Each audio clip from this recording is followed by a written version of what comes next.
Last on Everdark, Damon showed that to win against Callie, one must not play their game but one's own.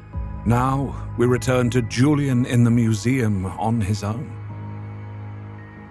Episode 114, Come Out and Play. Earlier, Julian touched the empty air where Damon had just been. Teleporting was so strange.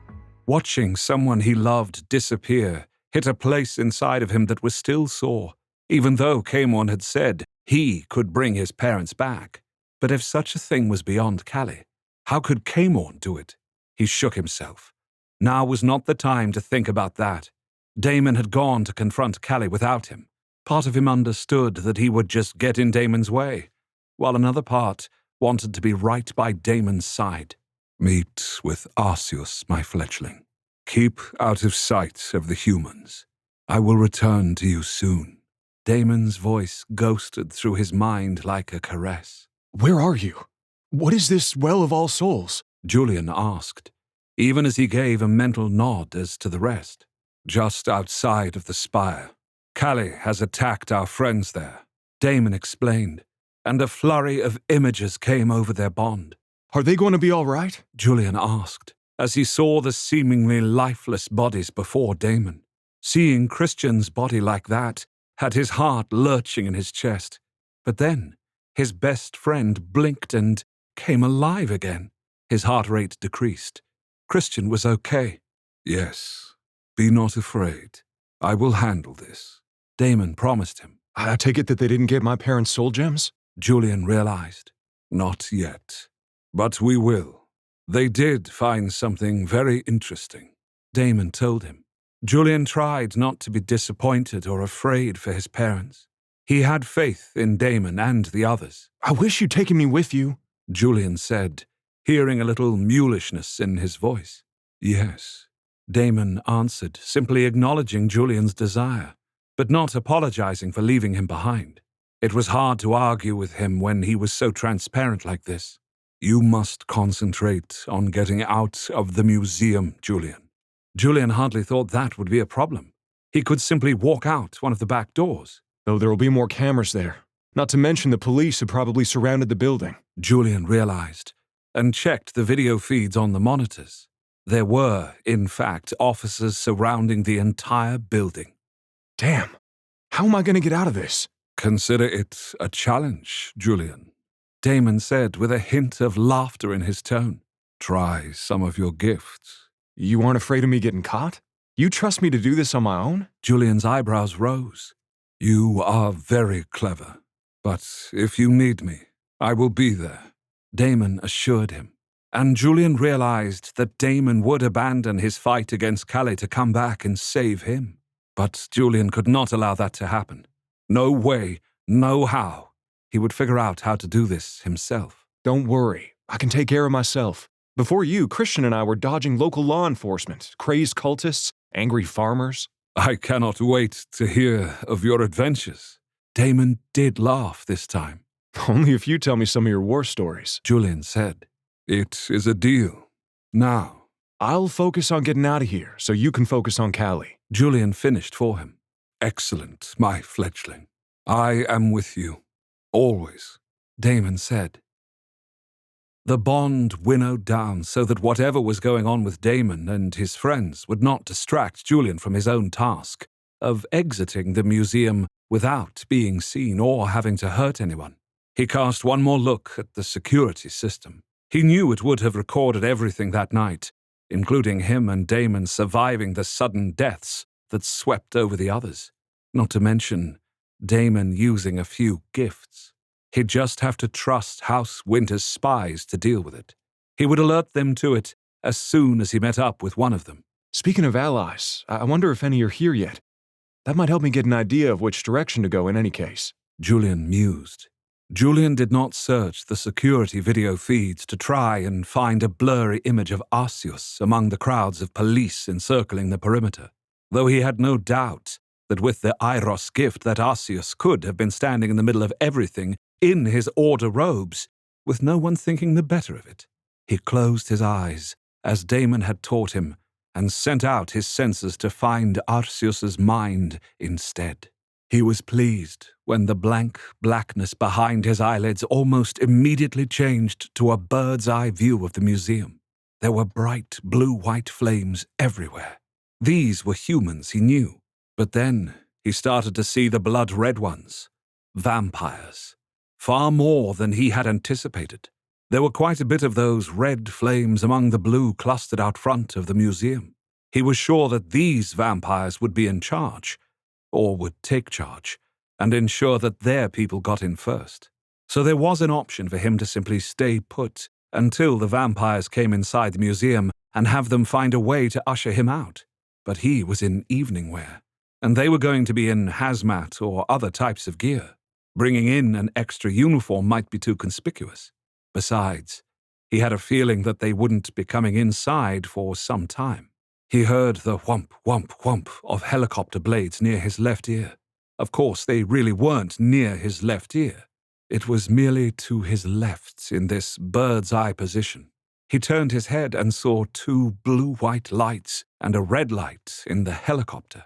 He noted that there was a heavy-duty spotlight coming from the bottom of the helicopter and painting the roof with its high beam.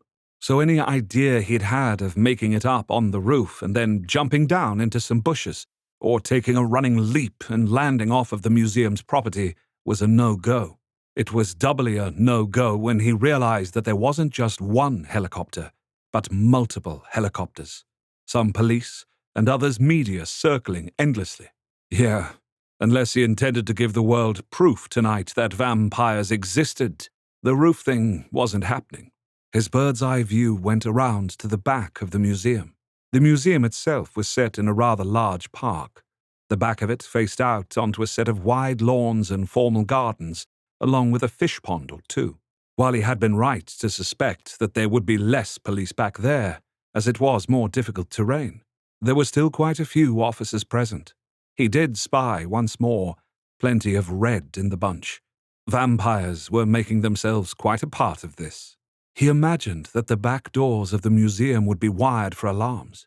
He could picture himself being caught in a spotlight from one of the helicopters right outside of the doors, then, in a panic, using the Weren gift to shift into wolves like Damon, only to become a bunch of puppies that the officers easily captured, bewildered by what puppies were doing in the museum. Besides, though he dreamed of being a bird with Damon, he'd never used the Weren gift, so no luck there. He hadn't found Arceus yet either in those flames of blue and red. He frowned. He wasn't as familiar with House Winter to know their minds. He needed to talk to the Confessor, if for nothing else than to tell him whatever plan he put together. That was when he caught sight of a strange light. Not blue, not red, more like a deep purple. Julian's eyes narrowed. An immortal? It obviously wasn't Balthazar or Fiona. Could it be Seer? Somehow he didn't think so. As far as he was aware, there were no other immortals around. Well, maybe they were around, but hiding. Except this one, if this is an immortal, isn't hiding. It's... The purple light began to move towards a cluster of the blue lights. Human police officers who were clumped together near one of the ponds. Alarm filled Julian, and the hair on the back of his neck stood up. This immortal was stalking those officers. He couldn't say how he knew. He just knew. Julian forgot all of his concerns about how he was going to get out of the museum without being seen or compromising vampire kind. Instead, all he thought about was saving those officers. He was moving out of the control room and following the exit signs. He soon made it to an emergency door at the back. The doors were heavy and painted white.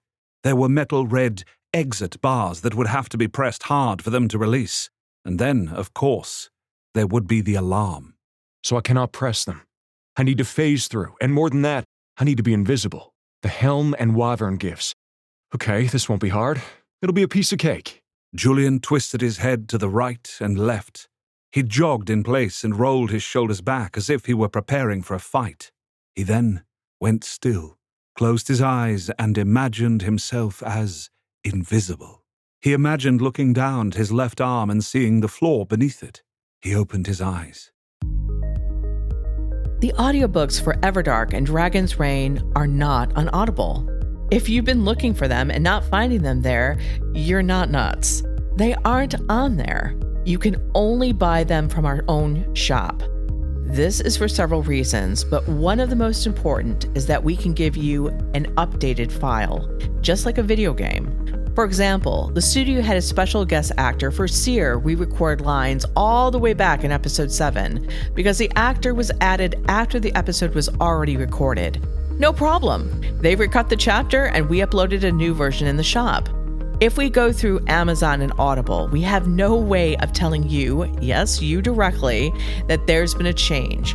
On Audible, you are an anonymous listener. We don't know who you are, but when you buy from our shop, we can contact you directly and you can contact us.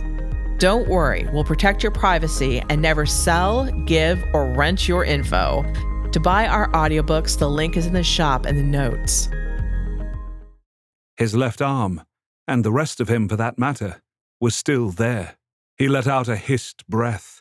In his mind's eye, he saw that purple light was nearly upon the officers. The other red lights in the area sensed something, but they would not act soon enough. Panic fluttered in Julian's chest. Fuck this! I need to get out there. They're gonna die. He didn't try to go invisible, and he didn't try to teleport. He just ran. But he felt his skin tingle just as he was about to hit the doors full on with his body, and then his hands, instead of touching metal, were touching night air. He was outside of the museum. Still running, he looked back over his shoulder. He truly was out, and the doors weren't moving at all. He had teleported. He turned back around and dodged to the right as he nearly ran face first into a tree. He skidded to a halt. It was then he realized he was invisible. A grin cracked Julian's face. He couldn't wait to tell Christian about this. His head shot to the right. That's where the 3 officers were who were going to be under attack in moments if they weren't already. He heard the soft hiss of radio static in between voices speaking, giving orders, telling everyone to still hang back, checking in and responding that all was quiet. The 3 officers had flashlights out, but not on. They were crouching down behind a cluster of trees, not 15 feet from where he was standing. There was a wide expanse of rolling lawn that led to one of the normally busy roads. There was no traffic though now, as the street had clearly been closed off. The officers were not looking behind them, but at the blank face of the back of the museum, so they didn't see the little boy who was walking towards them. He was tow-headed and serious-eyed. He was oddly wearing a suit, but no coat. Julian frowned. A child? He'd seen teenage vampires, but children? He imagined that was totally not allowed. Then he smelled the child. Rot. Putrefaction. The grave. The boy was a corpse. Callie was animating him. That's why he was purple in color to Julian's mind's eye. He was neither pure vampire nor pure human, but a little bit of both. Julian thought of alerting Damon then. This corpse wasn't one of the vampire forms that Callie hid in. It was just a corpse, if anything about this could be considered just. But Damon was actually facing down Callie in one of his real forms, or that was Julian's impression anyways. If he called Damon right there and then, the Vampire King would abandon the fight against far more important Callie forms to come here to destroy one animated child's corpse. I have to try and handle this. Julian didn't want to face this alone. He wanted to call out to Arceus or one of the other vampires nearby. But while he had been able to reach out to Arceus easily before, the sheer amount of people and vampires at that was making it more difficult. He realized that keeping invisible and using this other gift was taxing him. He wasn't good enough at this yet to use multiple gifts at once well. Damon would probably say I'm doing pretty damn good, all things considered. The boy's humming finally caught the officer's attention. One of them, an African-American woman in her early 40s, turned her head, and immediately she was patting her companion's shoulders to direct their attention to the seemingly lost child. Guys! She hissed. Her shock at seeing a child coming towards them out of the dark when they were dealing with a mass death situation was clearly unnerving her. Maybe she felt Callie on some instinctive level too. She pointed. A boy. The officer to her right, a big man with a gut and wispy blonde hair, frowned as he turned. What the hell? Robbins, are you seeing this? Robbins was the officer to the female officer's right. He was younger than the other two and had an intelligent fox-like face. He moved swiftly into action too. He unfurled out of his fully crouched position, but kept low to the ground as he went to intercept Callie. "Hey, kid," Robbins said as he extended one hand. "Stop where you are. You can't be here." The dead boy continued to hum and make his way forward without any hesitation or acknowledgement of Officer Robbins. Julian looked between the two of them. 15 feet separated them. Officer Robbins had his flashlight out, but it was off. The other two kept their places, though they kept glancing between the kid and the building. The female officer brought her radio up to her mouth and said softly, This is Officer Janelle Watkins. We have a child, I repeat, a child on the South Lawn. He is unaccompanied by any adults. How did he get here? Julian felt a trace of unease himself. How did the dead boy get past all of the officers? And where had Callie found this child's body? Or had he made it? Julian started moving as silently as he could towards the dead boy. He didn't know why the child was here. Was it because Callie knew that Julian had been left alone and thought to attack him or kidnap him? Or maybe Callie just wanted to check out Kara's handiwork. Or add to it? Can he separate souls from bodies like she did when he's just inhabiting a corpse? Or marionetting it, or whatever he's doing? God, I hope not. There were now 10 feet between Officer Robbins, who was still crab-walking towards the dead boy, and the corpse Callie puppeted. The boy had stopped humming, and was standing there, head cocked to the side, sniffing the air. Julian noted that he was very, very thin. Maybe he had been killed by some disease like leukemia that had eaten him away, and not on a knife or the tips of 2 fangs. I can smell you, The boy said. His voice was high and sing-song. Officer Robbins paused at the dead boy's words, even though Julian knew they weren't for him. Julian crouched low to the ground. He was to the right of the child, about 10 feet away. Should he try and call the other vampires? Were they aware of the dead child being here? He thought he sensed the red lights in his mind's eye move towards them. But I'm still closer than anyone. I'm the best chance for these officers. "Smell me?" Officer Robbins gave out an uncertain laugh. "I hope I don't smell bad." The joke fell flat, as the dead boy did not respond to him. Instead, the child kept talking to Julian. You're using the helm gift already. That's impressive. And you got out of the museum without setting off any alarms. Wyvern's gift? More impressive. I thought I was going to have to go inside to talk to you. Kid, what are you talking about? Or who are you talking to? Officer Robbins seemed both annoyed and alarmed. He likely wondered if the kid was insane. That's all we need. Julian heard from Officer Robbins's head. First this terrorist crap and now a crazy kid? What's going on with the world these days? Julian was too stunned for the moment at having dipped into the officer's mind to realize that the dead boy had moved closer to Officer Robbins. There was something shiny in the boy's right hand. It only just caught the light, so Julian couldn't quite identify it, but it couldn't be good. What's your name, little guy? Where are your parents? You shouldn't be alone at night like this. Did you roll around in some garbage or... The scent had reached Officer Robbins's nose, and it was so bad he couldn't quite hide his distaste. His lips writhed back from his teeth and his nose scrunched up. I like the dark. It's where I've always existed. But what about you, Julian? You haven't had the time yet to miss the light, have you? The dead boy asked almost sweetly. You're young, so the gift of immortality doesn't really mean as much to you as it would an older person.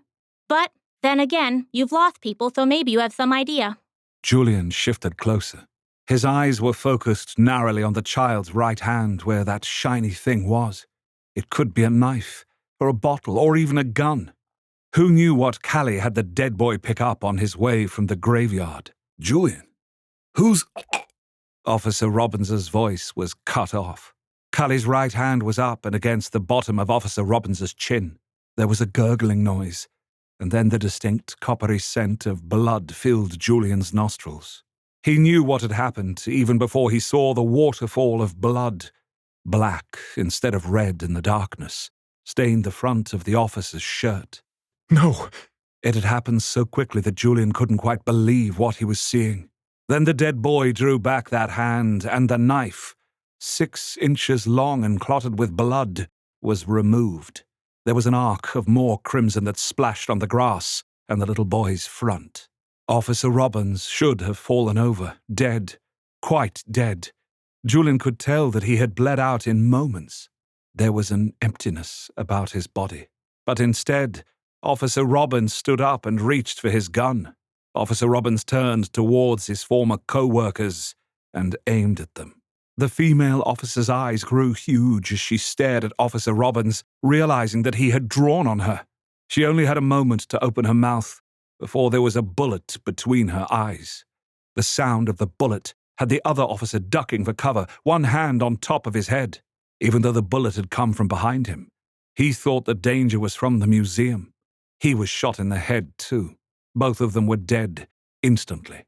And they were instantly on their feet and taking out their guns. Julian heard a burst of static and frantic cries over the radio, demanding a report. Report, damn it. But no one was reporting. They were dying, being taken over and creating more corpses for Callie to control. Callie smiled and asked through all the mouths of the controlled dead, "Now, Julian, let's see how well you fight."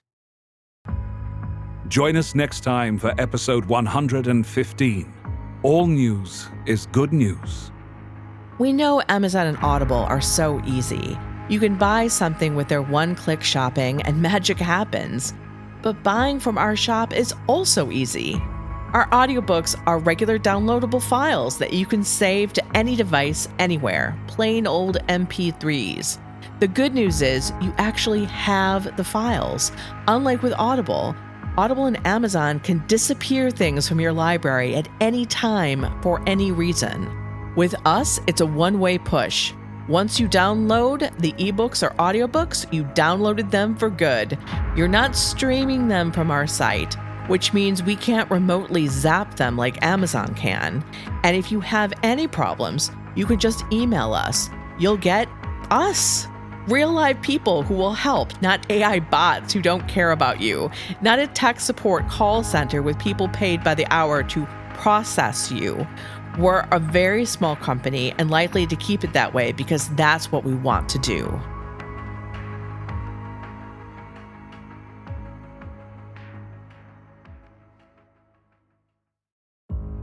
Last on Everdark.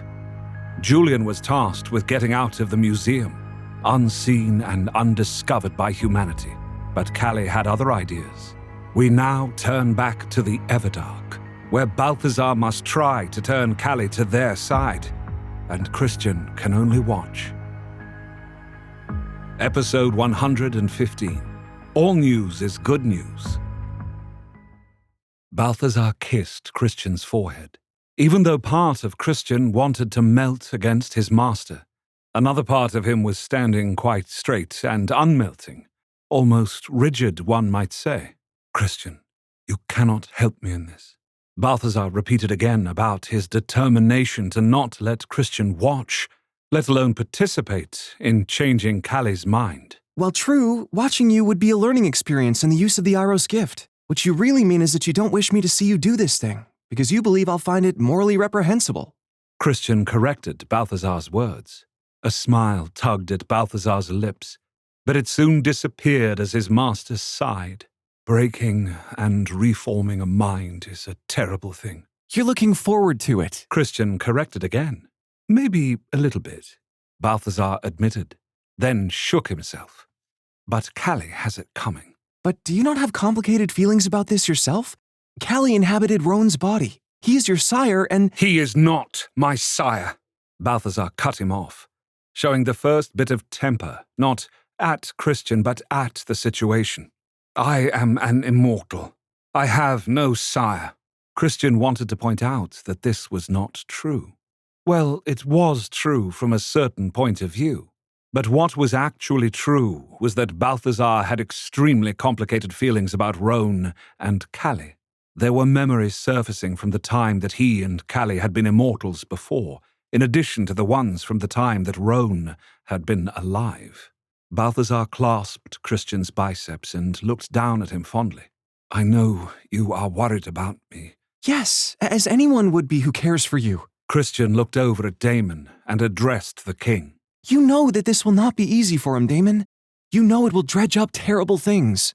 Damon's red eyes slowly blinked, rather like a cat's. Christian knew that the Vampire King was seeing something that was not the forest in the Everdark, but someplace else, maybe even some time else. But he focused on Christian and Balthazar then. He came over, a soft smile on his face.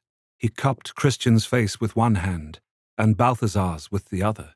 "Yes, it will be difficult and painful, Christian, you are right. And I understand your desire to spare Iros these experiences," Damon said. Christian shifted uncomfortably. When you describe what he's supposed to do to Callie in those terms, it seems that my desire to keep him safe is wrong. "I will be fine, Christian." Balthazar tried to comfort him. Christian met Damon's red-eyed gaze. They both knew Balthazar would not be fine. But Damon seemed to think that he could not be spared this experience either.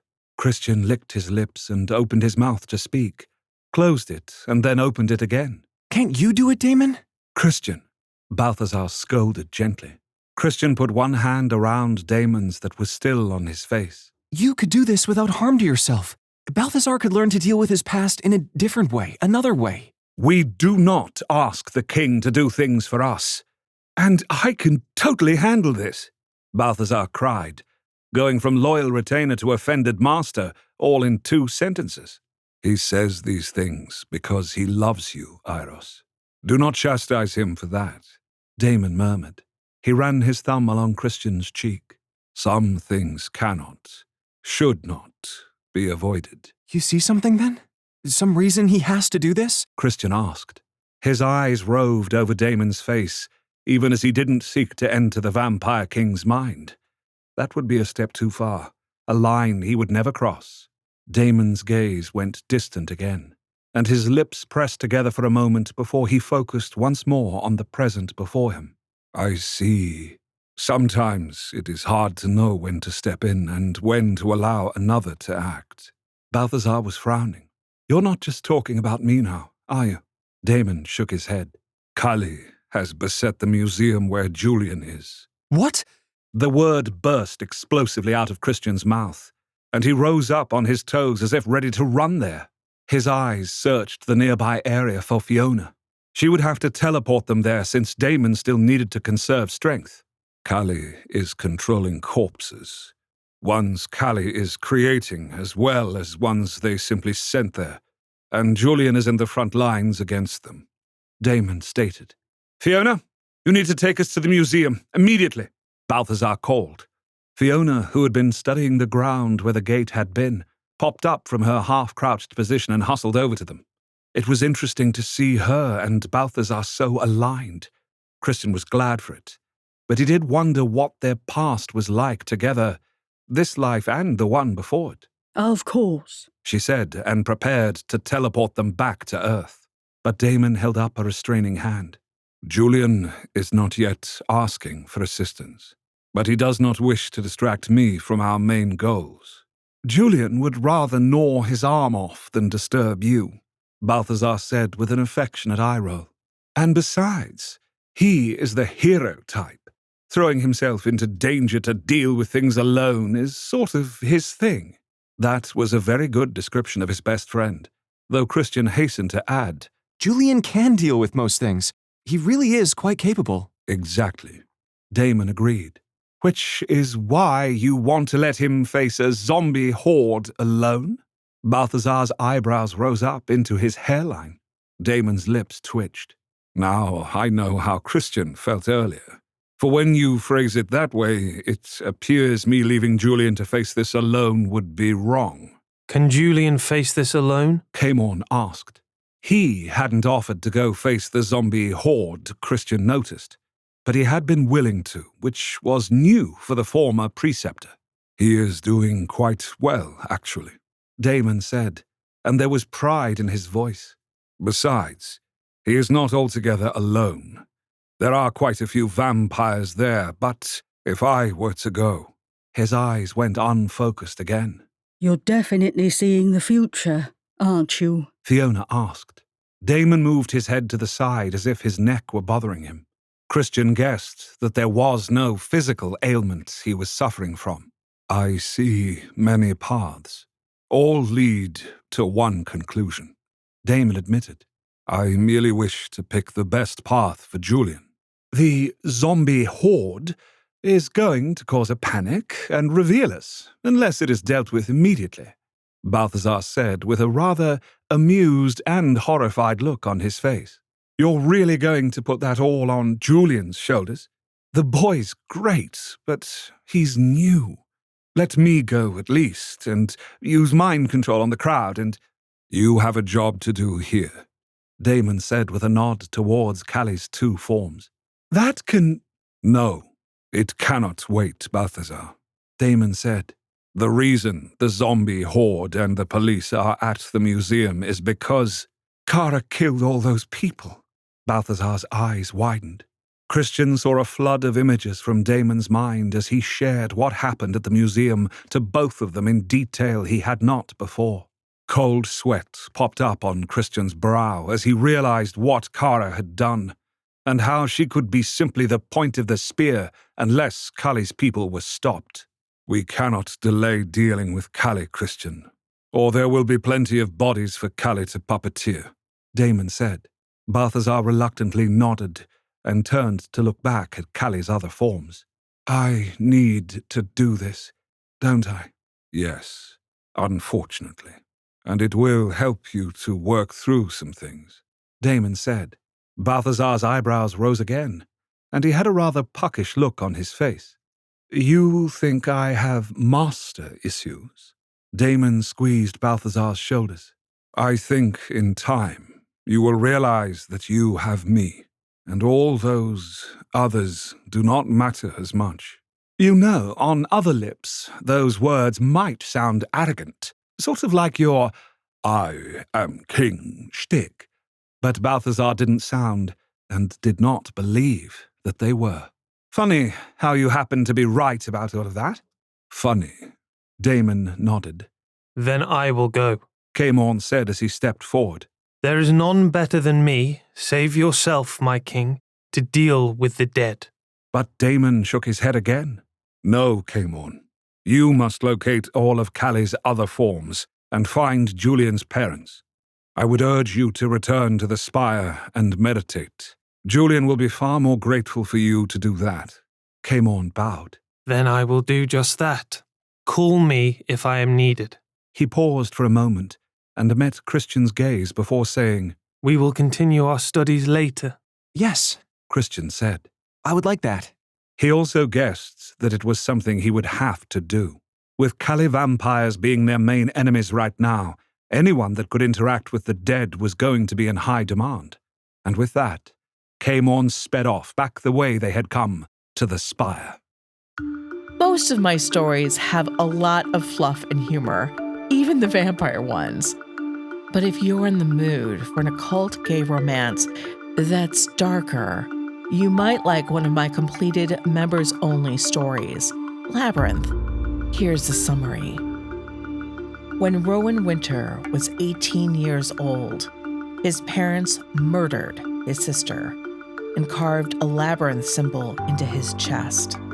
As members of the Labyrinth cult, their parents believed Rowan and his sister's souls had been replaced by dark ones.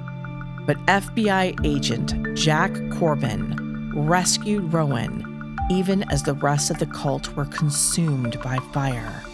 Jack found himself drawn into a dark passion with Rowan, but ended the relationship as he feared he was causing the young man more harm than good.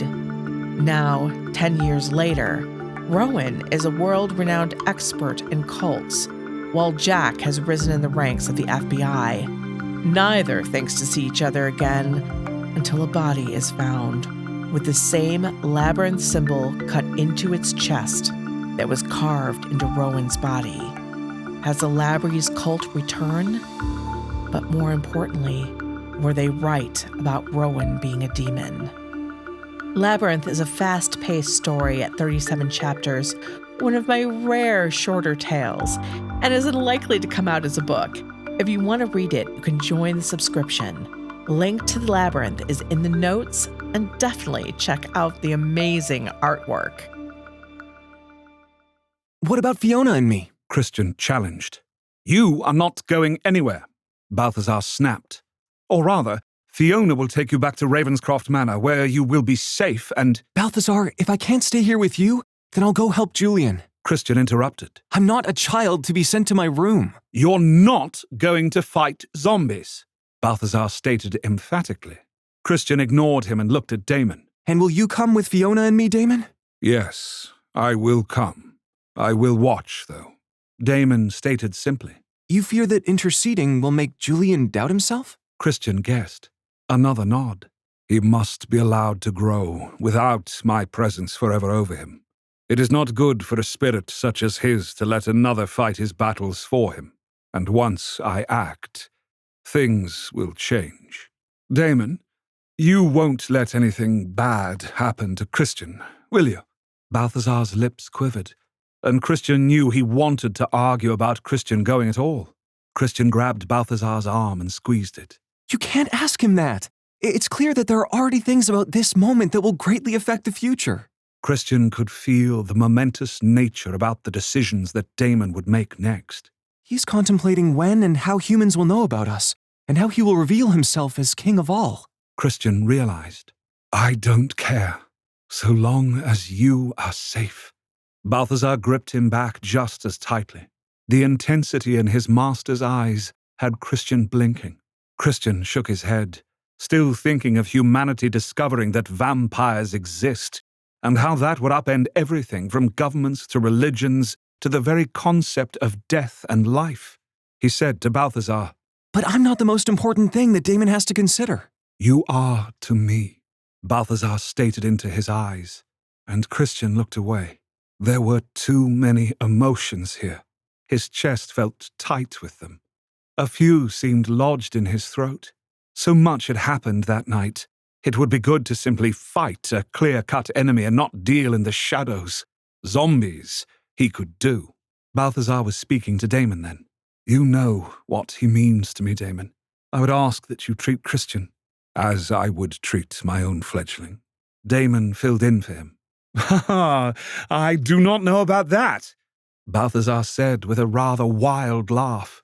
You are having your fledgling fight zombies? Yes, I am. Damon's gaze went distant.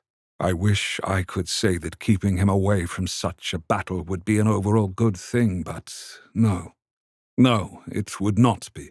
But Christian is my heart, and Julian is mine. Damon's eyes burned redly. Balthazar lowered his head. Yes, of course. I know that. But you can see the future. I can only read minds, and God knows from what I've seen over the years, I fear there is nowhere safe. Then he must learn to defend himself, and he can only do that by learning and facing those situations. Fiona murmured. Says the woman who can get away from any fight. Balthazar tipped his head back and looked at the stars and double moons of the Everdark. It's either fighting zombies or watching you take Callie apart, Christian said simply. There are no just A and B choices, Christian.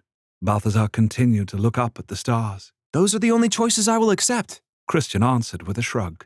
You are impossible, Balthazar sighed. He lowered his head. His silver-eyed gaze was sharp. You will promise me to get out. Get Julian out if things go south. Fiona, he pointed a finger at her. I asked you before to keep an eye on him. I know. Fiona lifted her hands. But until you arrived, he wasn't in too terrible of danger. Me? Am I responsible for— Christian silenced Balthazar with a kiss. That seemed best. When he pulled back, his master's eyes were closed, and the tension was mostly drained out of him. All will be well with me. Christian assured him, even as he wasn't sure if things would be all right with Balthazar. Shall we go? Fiona asked. Yes, it will be a good opportunity for Christian to learn more about being a speaker to the dead, Damon assured Balthazar. Just as they teleported from the Everdark to the museum, Christian heard Balthazar say, "That is not reassuring, Damon." And Damon had chuckled. But that chuckling was soon drowned out by the squawk of police radios, dozens of people talking, more like shouting, and the whap-whap-whap of rotor blades. The night sky was filled with helicopters, like miniature suns with their powerful spotlights that sliced through the darkness around the museum. There was, in fact, little darkness left as the crowd of media filled the entirety of the 4-lane highway that ringed the city. The cameras were rolling. The reporters were talking breathlessly. Christian heard one of the female reporters in a tight black skirt suit tell her viewers, "Police will not confirm if there are any deaths inside the museum yet. No one has emerged from the museum itself. The attendees of tonight's charity event include the mayor, several aldermen and women, judges, and their families." Her voice drifted off, as Christian heard a male reporter who looked to be in his 50s with sobering frost at his temples say, "No police have entered the building. We have information that they are waiting for a specially trained team. No word if this is a SWAT unit or, as some are saying, a hazmat unit." Another voice took his place. Another man that Christian recalled watching all his life. The man had done an interview with him and Julian recently. He called out Christian's name. "Christian! Christian Thorne! It's Robert Devon! Could you come here and speak to me and our viewers? Were you inside the museum tonight, Christian? What happened in there?" Christian's shoulders hunched. Fiona had teleported them just behind the line of police vehicles and in front of the cameras. She looked rather horrified herself by where she had touched them down. Luckily, no one appeared to have noticed that they appeared out of thin air. There were, however, no zombies in sight, which was both good and bad. Good because it meant that there were no zombies being filmed. Bad because they were not near the action where Julian was in his fight against the undead. Fiona, why did you bring us here? Christian hissed, even as Damon was standing beside them both, looking completely at ease. Fiona's shoulders tensed. Because I've only ever passed by the museum. I've never been inside or around the back, so... So you took us to where you knew. Okay, right. Christian let out a Balthazar-level sigh. We need to make our way... "Christian! Christian, please come over and talk to us!" Robert Devon was now waving his microphone in the air. The other media people had realized that there was someone there that wasn't police and could just be a museum goer. Lights suddenly were fixed on him instead of the media personalities and wide shots of the museum and law enforcement. Get Damon out of here, Fiona, before they notice, him. Christian was going to say Damon's red eyes, but really every part of Damon was just not normal. He was too big, too built, too beautiful. He stood out as alien, as godlike, really. What are you going to do? Fiona hissed back. I'm going to do some interviews, evidently, Christian said before he turned on his heel, plastered a faint smile on his face, and strode over to the mob of reporters. He felt, rather than saw, Fiona and Damon fade into the crowd of police and other emergency personnel. He wondered if anyone had noticed Damon. Someone would have. Someone would make crazy conspiracy theory videos with the footage on YouTube. But he hoped the mainstream press and more legitimate alternative media wouldn't. Christian stopped at the police-taped media line and gave Robert his blandest of smiles. "Christian," Robert said in that made-for-television voice, which was both deep and reassuring, but also somewhat elitist at the same time. "For our viewers, this is Christian Thorne. He and Julian Harrow have the popular web series called Existence." The way he said their show's name, and the use of the word web before series, had Christian remembering that their earlier interview might not have gone so well. "Were you in the museum tonight?" A boom mic hovered over him and the reporter. It wasn't just Robert's camera woman filming him either, but every camera was on him.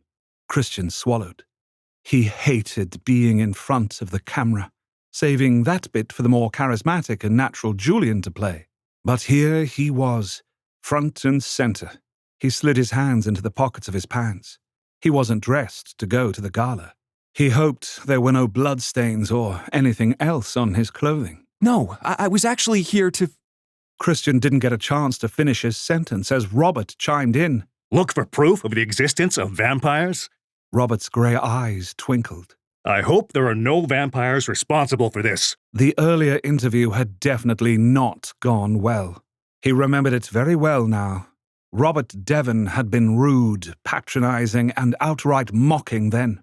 The fact that their show got higher viewerships than his, well, that just made Robert intent on cutting those internet celebrities down to size. Julian hadn't cared, as he had said something to the equivalent that all news was good news if it brought attention to them and their show. Is it really appropriate to make light of what is clearly a tragedy? Christian asked coolly with an arched eyebrow. There were a few soft guffaws in the background as people agreed with his take. Of what size and kind we may not know, but it is clear that it is one. Robert reddened and cleared his throat. Well, yes, quite. I didn't mean to... In any event, you weren't inside? No, I was coming to get a friend. Christian said. Julian Harrow is inside. Robert jumped to that conclusion. It was Christian's turn to redden. He tried to answer in the negative, but the reporters were all talking at once about Julian, Julian's parents, the tragedies, Julian's vow to expose vampires. I need to get control of this. Christian reached out with his mind, as Balthazar had taught him to do, to try and calm the reporters. But the moment that he opened his mind, he was blasted with all of their thoughts. He nearly crumpled from the pure psychic blast of their excitement.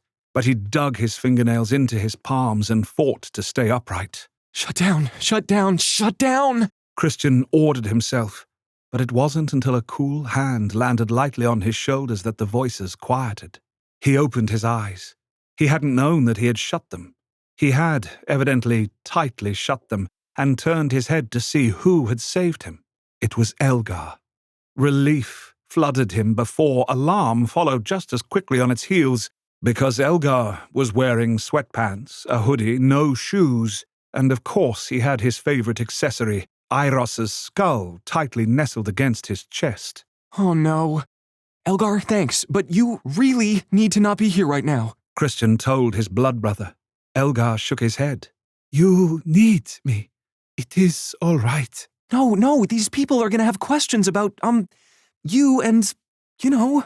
Christian barely tipped his head to the skull. He didn't want to alert any of the reporters who hadn't seen the skull already.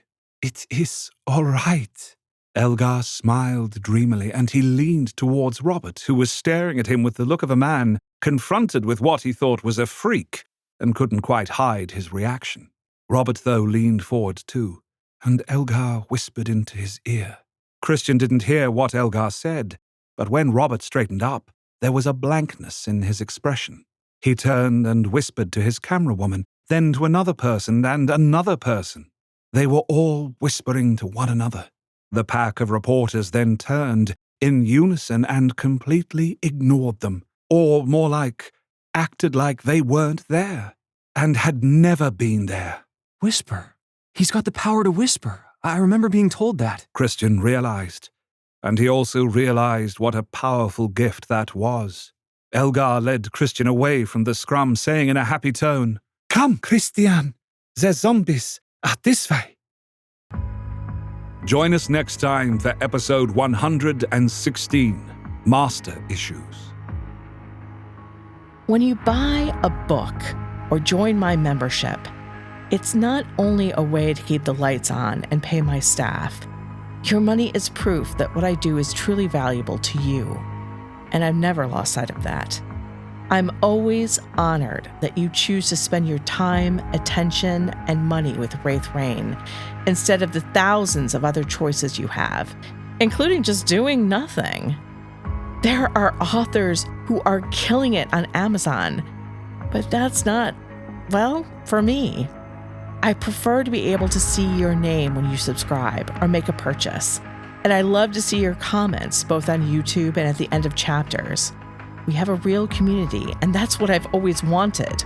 My small team and I will continue to do the best we can to entertain you with tales of heroism, romance, justice, and adventure. Thank you so much for your support.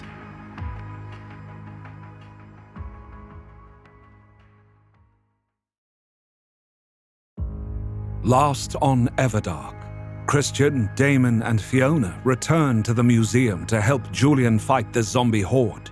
But it is a horde of reporters that causes the most trouble. Now we turn back to Balthazar in the Everdark and his mastery of Calais. Episode 116, Master Issues. Balthazar stared at the empty space where Damon, Christian, and Fiona had been. He was alone, except for Calais. Though there were 2 people there, it was all Calais, like Roan had been Calais. He frowned. Were the people whose bodies Calais inhabited still there? Was Calais always in those bodies? Split between them like what? Were the parts connected? Did one part know what the other did? Or did Calais have to reconstitute themselves once in a while to sort of sync up? These were not just idle musings, but the answers to them would help figure out how to crack Callie's brain so that the white and the yolk didn't become a runny mess all mixed together and unable to be separated again. He turned from where 3 people who meant the world to him. Even Fiona was starting to fit into that grouping. Had been, and went back to where Artemis and Moira were on the ground, kneeling with their hands crossed at the wrists behind their lower backs. The 2 of them couldn't move. He had, essentially, turned off their ability to move unless he willed it. He looked down at them with his hands on his hips. You know, those with the Iros gift are hated because of the mind games they play. Not just the ones where we can turn you into marionettes, but simply the mind fucks we engage in. Balthazar said idly.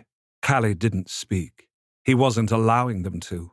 He wanted to talk for once without interruptions. Besides, he was still holding himself in check, and he wasn't sure he could control himself yet.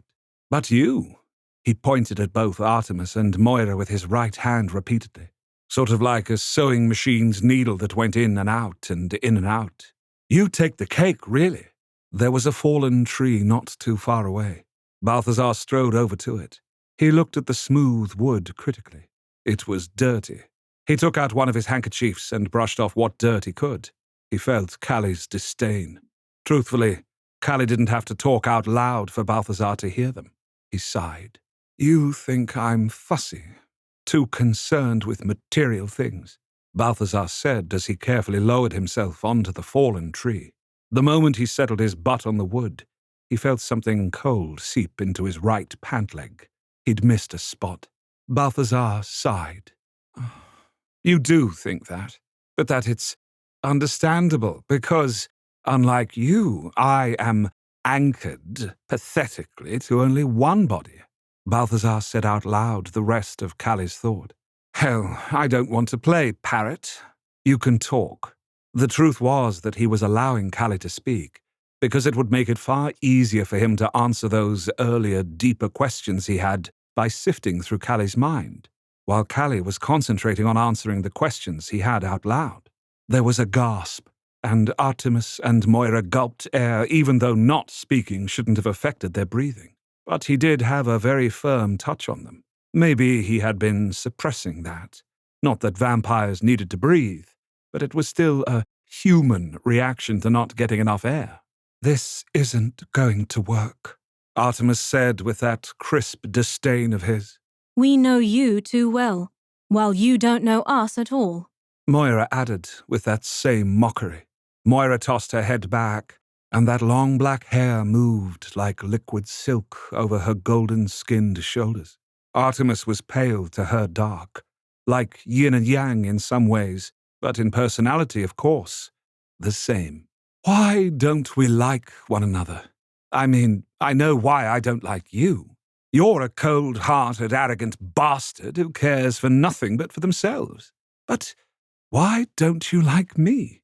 I'm so likable. Balthazar needled. Artemis's eyes narrowed to mere slits. You are a shallow twit. Damon only keeps you around as his court jester. Moira added. The insults only got more amusing after that, but it occupied the front parts of their minds so he could look for other information inside of Callie's heads. He realized right away that there were, in fact, two versions of Callie in front of him, the one that occupied Artemis and another that occupied Moira. So it was a true they.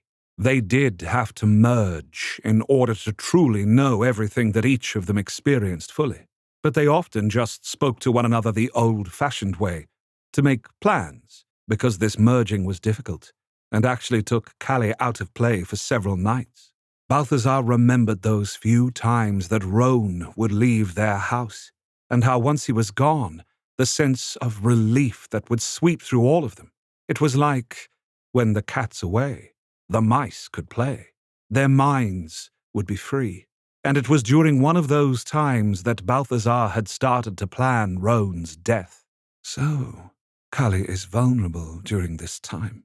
It would be an ideal moment to strike, but will they merge anytime soon? Likely not. But more importantly, it means that the rest of Callie doesn't know what's going on here. Not yet. There was something else here that he understood. With many minds, even though Callie was Callie at the core, they had different experiences. So there might be different hooks he'd have to use for each of them to reach their minds and then change them. Realizing that even Callie was running out of creative insults for him and was winding down to just staring at him evilly, time to ask yet more questions. I think you're just jealous that Damon likes me, while he only tolerates you, Balthazar said with a shrug. More narrowed eyes. Callie was clearly intelligent, but also emotional. Caemorn had more control with him, even though the former preceptor was somewhat similar to Callie in personality. Well, only in the prickliness about his ease of making friends, and the fact that everyone disliked Caemorn. Except for Christian. Christian, though, is too kind-hearted to turn him away. Yet, in a small part of his mind, he realized that Christian's admiration was real. He could even understand it. Caemorn was so gifted. He also worked incredibly hard to hone those gifts. Balthazar was gifted too, but he was Eiros. Roan hadn't allowed him to practice, not wanting him to overcome him as he had. And after he'd killed Roan with sheer force of will, Balthazar hadn't found study to come easy to him. He'd had so much discipline of a different kind from Roan that he'd wanted to just let loose. But he'd had a family to feed, so he'd alternated between caressing minds to get money, property, blood, whatever they needed, whatever they wanted, and being a total reprobate. Bizarrely, both had allowed him to learn different aspects to his gift. You know, Damon keeps asking you what you want. He still thinks, no, more like hopes, that if he gives it to you, if he can, if it's reasonable, if it won't hurt those he cares about, that you'll stop, Balthazar stated. Artemis lifted his elegant head. But you don't believe that?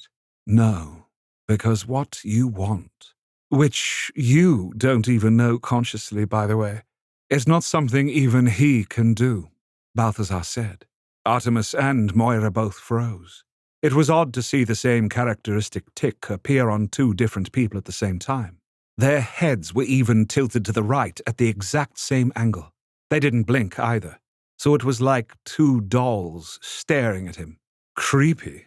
How can you know what I want if I do not? Moira asked, with a faint sneer on her beautiful face. The heart wants what it wants, Balthazar answered. A frown puckered Artemis's pure white brow. I have no heart. Balthazar actually laughed at that. Yes, well, you do, both literally and figuratively. So what do I want? Moira challenged. While he prepared his answer, Balthazar sifted through Callie's minds and found the answer to whether Moira and Artemis's souls were still inside of them. They were not. They were in soul gems, locked away. Maybe Caemorn can put them back inside their bodies, Balthazar thought. He realized that he hadn't automatically thought of Damon, though the king could likely do it. But he should be asked sparingly. We should make sure things are done so he does not have to. Your silence says that you do not know, Artemis laughed. For you to be enough, Balthazar said, coming back to the moment and clarifying the real desire in Kali's heart and the regret that could never be assuaged. Silence fell. They weren't laughing anymore. In Everdark, Kaemorn started as the villain that you love to hate, and then became many people's favorite character as Kaemorn's complex and painful backstory came out. It turns out that my readers love a redeemed villain even more than I do, and my members demanded that Kaemorn get his own love story. That's exactly what I'm doing in Everdark Equinox, the third installment in the Everdark story world. If you love Kaemorn, you will love not only Everdark Academy, the completed second installment where he's a main character, but Everdark Equinox, where he literally meets his other half. While you really do need to read Everdark Academy first, you can at least check out the beautiful artwork of Kaemorn and Quinn we have so far, and there will be more. Link to the story art is in the notes. For everything Damon had before Julian to have been enough, Balthazar amended. You know your own limitations, which is surprising, really. But you knew you could never be number one to him. But you could be that treasured counselor, that trusted advisor, even if he dallied with, fools like me. He now knew Kali's poorly held secret, but how to use it. Moira was like Roan, enjoying the control over her fledglings and her house. The sadism, now that he could cut it off from his own feelings about his master, was more of a cold sort. It was distant and distancing. Watch these poor fools who have no power of their own. They must dance to my tune. See them try and please me and know that they never can, but keep trying, just like Kali had, with Damon. Artemis was colder still. Perhaps it was the gift that allowed him to control people's very souls, made him more distant than even Moira or Roan had been. There was no warmth there, only this ice, like distant stars that no one could ever reach. What had he seen? What hadn't he seen? And Christian could see more than him. That caused Balthazar to shudder. Kali was responsible for Christian's particular gift, but Christian would be more powerful than any speaker to the dead had been before, because his master was Eiros. Kaemorn will have to teach him. He will have to figure this out. Do you know your limitations, Balthazar? Artemis asked. I know them. I am your master, after all. I even put some of them there. The urge to erupt with the statement, "You're not my master," sounded too much like, "You're not my dad. You can't tell me what to do. Fuck off." Balthazar shifted, though, slightly uncomfortable on the log, though he thought he covered it by smoothing his hands over the front of his pants. His rage at Roan, or rather, Kali, and his hurt at being unloved as a fledgling was still there, but it was lesser than it had been just earlier that night. He had Damon, and he had Christian, and Julian, and Arceus, and Fiona, and his whole house, and the entirety of the Eiros bloodline, and, gods, even Kaemorn. It's interesting that you wish that Damon would be content without Julian, Balthazar said, as he moved through Kali's thoughts as if he was swimming through them and moving his arms through the water or extraneous thoughts. Because it bothers you no end that Kaemorn adores Damon, wants to be his fledgling. In name, if not in blood, obviously. There was that flash of blankness on both Moira and Artemis's faces, though their minds were not blank at all. They were black, oily thoughts of jealousy and rage. There was over all this feeling of betrayal, that Damon would do or think or feel something that Kali didn't want. Does Callie think they're smarter than Damon? No, not exactly. More like they want to be valued. If Damon does what they want, then they are important. Interesting. What can I do with this? Anything? And you know what's so very sad about all of this? Balthazar flashed a smile. Is that you're jealous, not that Camorn wants to be Damon's fledgling. You actually know that Camorn's desires regarding Damon are right and understandable, because who would want to be your fledgling? There was an edge to Balthazar's voice. He felt his anger slipping its leash and had to take a deep breath, for in that moment he felt a crack of daylight come between him and Callie. Callie had not taken that opportunity to break free, but they could have. A prickle of cold sweat appeared along his spine. He could not make a mistake here. The fact that both Artemis and Moira's faces were frozen again meant that they realized something had happened. Not as distant as I thought it was. Hold on to Damon. Hold on to all of it. Balthazar swallowed and continued. You're jealous because Damon might actually like Camorn. Maybe he'll get from Damon what you never fully did. That definitely bothers you. Would you allow that to happen? You have Damon's ear, and you hate Camorn. Moira pointed out. You could strangle the possibility of that in its cradle. He wondered if he actually could. Would Damon abandon Camorn for him? There was a kind of thrill in the very idea. It made him feel special and, if he were honest, a little like a beloved fledgling himself. I really do have master issues. This is ridiculous. You had Camorn kill Julian's parents. Why don't you think that disqualifies Camorn from Damon's favor? Balthazar asked. Because he hasn't destroyed Camorn. Moira answered dryly. Well, not yet. Not until Camorn attempts to build new bodies to put the Harrows in, which is impossible, by the way. Camorn wouldn't say he could do a thing like that unless he could, Balthazar said with a frown. And I can confirm that he believes he can do that, though you, truly, believe that he can't. If I cannot do this, how could a mere vampire do it? Artemis argued, and this was logical. Camorn is a prodigy, Balthazar suggested. He is an arrogant creature. His grasp exceeds his reach. Moira tossed her head. This isn't false confidence, Balthazar countered. He truly believes it, and, Camorn, you just don't see him clearly. He doesn't brag. He does what he says he will do. You're a fool to trust Camorn. You know how he got ahead, by backstabbing others. Because that was the only way he could survive, Balthazar found him stating flatly. I do know you. You are my master after all. I know how you twist things and people. I know what it's like to be Camorn. He was just better at working things than me. I had to kill you. I saw no other way, and I don't see any way to turn them this time either. But maybe, he found himself reaching out to Camorn's mind without thought. When he touched it, he felt Camorn jerk. The Callie vampire had been deep in meditation, tracing out Callie's bodies throughout Earth and the Everdark, but he recognized Balthazar. There was this moment when they both stared at one another like two junkyard dogs with an old bone between them. The bone was old and dry and not worth having, but they were still considering fighting over it.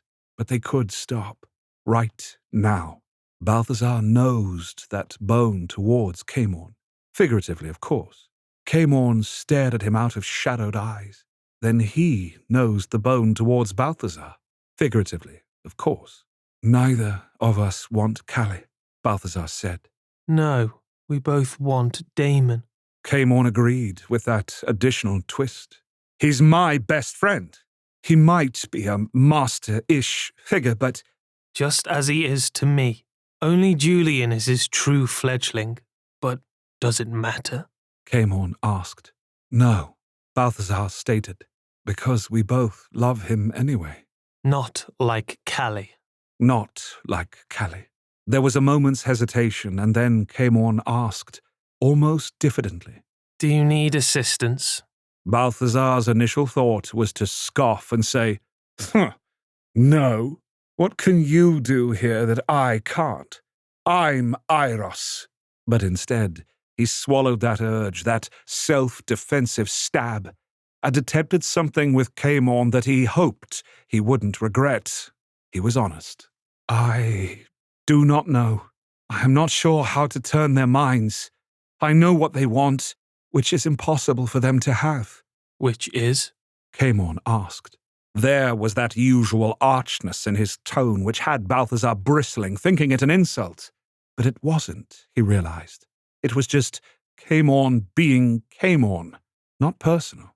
To turn back time and have Damon choose them and that life instead of giving it all up, instead of going to sleep and waiting for Julian to wake him like Sleeping Beauty, Balthazar said. Well, turning back time is not something that even Damon can do. Camorn mused. No, I don't think so. Balthazar shook himself mentally. Besides, he wouldn't change things even if he could. But he regrets what happened in his absence. Camorn pointed out. And he knows that Julian will be born. He could wait for him and... No, Balthazar stated emphatically, certain of this, though he couldn't say why. My memories are not back, but I just know that Damon couldn't keep on as he was. There was a pause, and then Camorn stated. In any event, the past is the past. It cannot be changed. I just do not see any way to get Callie to believe that this present is a good thing, Balthazar said. Artemis never saw someone else's idea as good. Always he suspected it was not as good as it could have been unless he suggested it. It could not be possible unless he thought of it. Camorn commiserated. But in those words, a kernel of an idea was born. And suddenly, it was a whole ear of corn. Why are you so excited? What is wrong? Camorn's alert voice calmed him. I know how to do this. I know how to turn Callie, Balthazar crowed. What? How? Camorn asked. It is all thanks to you. Well, mostly. Balthazar? Tell me, calmly. Camorn ordered. I'm going to make Callie think that everything Damon did was their idea. Balthazar laughed. That they told Damon to go into the sleep? Yes, all of it. And what happened afterwards was simply their fear of Damon seeing how things had gone all wrong, Balthazar explained. So he was trying all along to simply not let Damon find out the truth. That Callie was wrong. Camorn chuckled. Oh my. Yeah, and then... No! Balthazar let out a yell as Moira's teeth were at his throat. He understood at that moment what a fool he'd been with his master issues. Callie hadn't missed his momentary inattention. Callie had done what he would have done, which was something small, moving inches at a time closer and closer to him, but not letting him notice. Not until it was too late. Join us next time for episode 117. Done. When you buy a book or join my membership, it's not only a way to keep the lights on and pay my staff. Your money is proof that what I do is truly valuable to you, and I've never lost sight of that. I'm always honored that you choose to spend your time, attention, and money with Wraith Rain instead of the thousands of other choices you have, including just doing nothing. There are authors who are killing it on Amazon, but that's not, well, for me. I prefer to be able to see your name when you subscribe or make a purchase, and I love to see your comments both on YouTube and at the end of chapters. We have a real community, and that's what I've always wanted. My small team and I will continue to do the best we can to entertain you with tales of heroism, romance, justice, and adventure. Thank you so much for your support.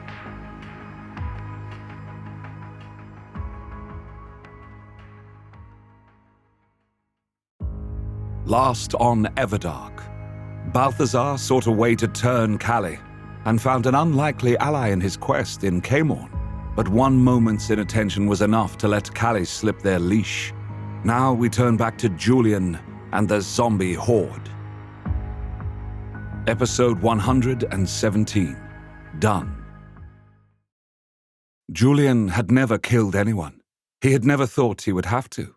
Even when he had imagined revealing the existence of vampires to the world, he had only once, when meeting Kamorn for the first time, wanted to kill anyone.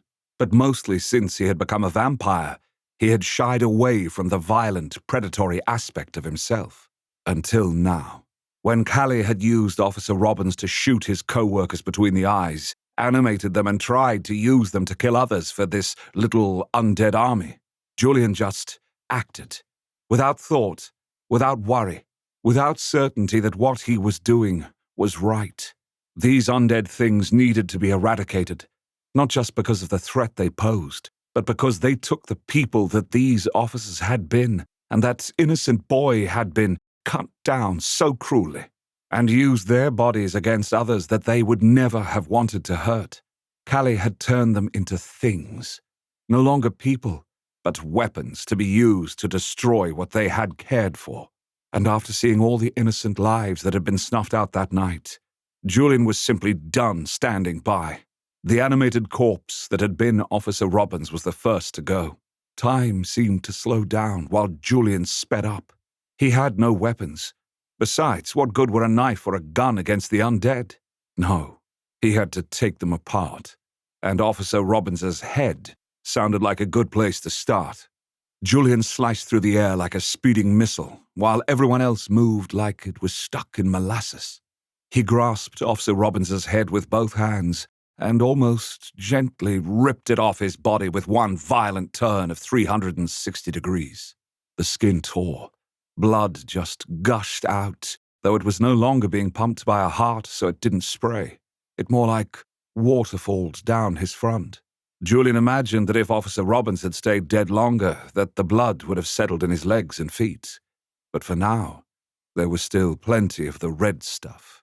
But it held no interest for his vampire senses. It smelled dead and already rotten. He would never feed off a corpse. He then smashed the head between his hands. He felt the skull crush like porcelain plate hitting the ground, and then the jellied brain squished through his fingers. If the head could have still been animated somehow after that, it couldn't do anything to anyone except ooze at them. Officer Robbins's body was still standing upright. It wasn't moving any longer. The gun was still in the right hand. Julian didn't know if it hadn't fallen because he was simply moving faster than gravity could work.